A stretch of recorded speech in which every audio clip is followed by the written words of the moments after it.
Welcome to Pangasinan National High School!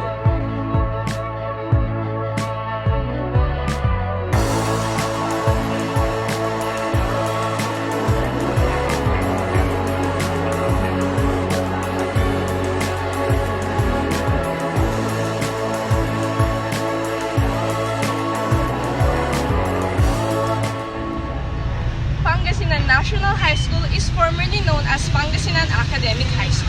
It was established 1908 as the first public secondary school in Cagayan. In fact, it is now celebrating its 111th founding anniversary.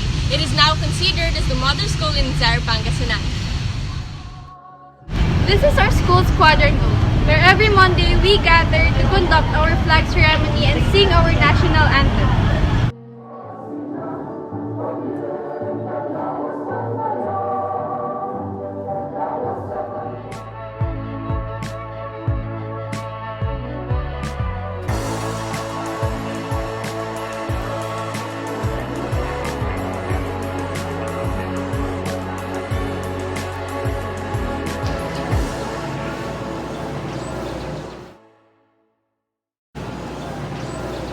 Behind us is one of the oldest buildings that can be found here in PNHS.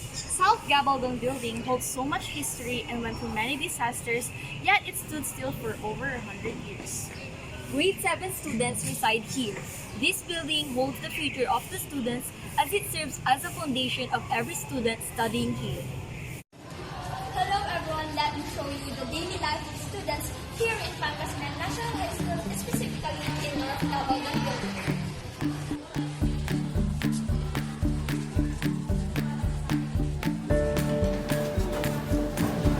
And welcome to our classroom.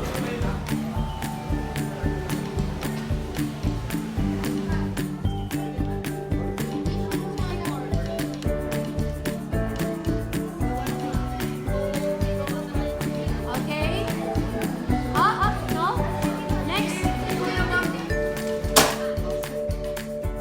Mataas po.